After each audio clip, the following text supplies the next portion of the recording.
বাংলাদেশি নাগরিকদের জন্য ওমান ভিসার বর্তমান পরিস্থিতি এবং যেসব ক্যাটাগরির ভিসা চালু রয়েছে বা চালুর প্রক্রিয়াধীন আছে তার একটি বিস্তারিত আপডেট নিচে দেওয়া হলো।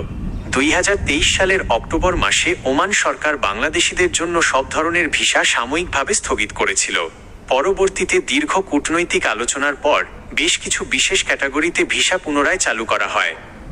বর্তমানে চালুর সিদ্ধান্ত হওয়া ও সচল visa category Oman royal police এবং দেশটির শ্রম মন্ত্রণালয়ের ঘোষণা অনুযায়ী নির্দিষ্ট কিছু ক্যাটাগরিতে বাংলাদেশিরা ওমানে যাওয়ার সুযোগ পাচ্ছেন।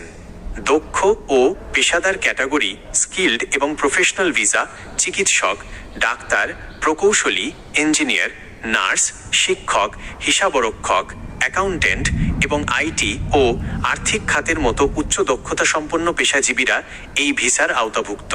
ফ্যামিলি বা family joining visa, family dependent visa ওমানে বৈধভাবে কর্মরত উচ্চপদস্থ বা ভালো পজিশনে থাকা প্রবাসীদের পরিবার, স্ত্রী ও সন্তান এই ভিসায় ওমান যাওয়ার সুযোগ পাচ্ছেন। GCC resident tourist visa, GCC resident visa জিসিসিভুক্ত অন্য কোনো দেশে যেমন Saudi Arabia, Dubai, UAE, Qatar, Kuwait, Bahrain যেসব বাংলাদেশির কাছে বৈধ রেসিডেন্স কার্ড বা আকামা আছে তারা নির্দিষ্ট শর্ত সাপেক্ষে ওমানে ট্যুরিস্ট ভিসায় প্রবেশ করতে পারবেন।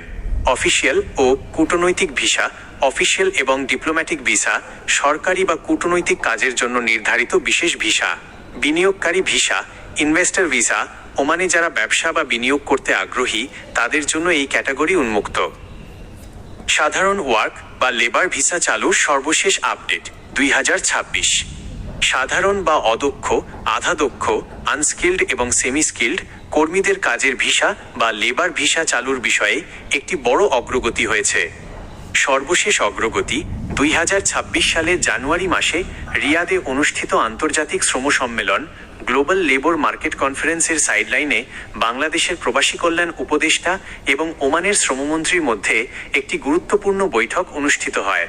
ওমান সরকার আশ্বস্ত করেছে যে সে দেশে থাকা অনিয়মিত বা অবৈধ বাংলাদেশিদের বৈধকরণের রেগুলারাইজেশন প্রক্রিয়াটি শেষ করেই সাধারণ বাংলাদেশিদের জন্য নতুন ওয়ার্ক বা লেবার ভিসা পুনরায় চালুর প্রক্রিয়া সম্পন্ন করা হবে।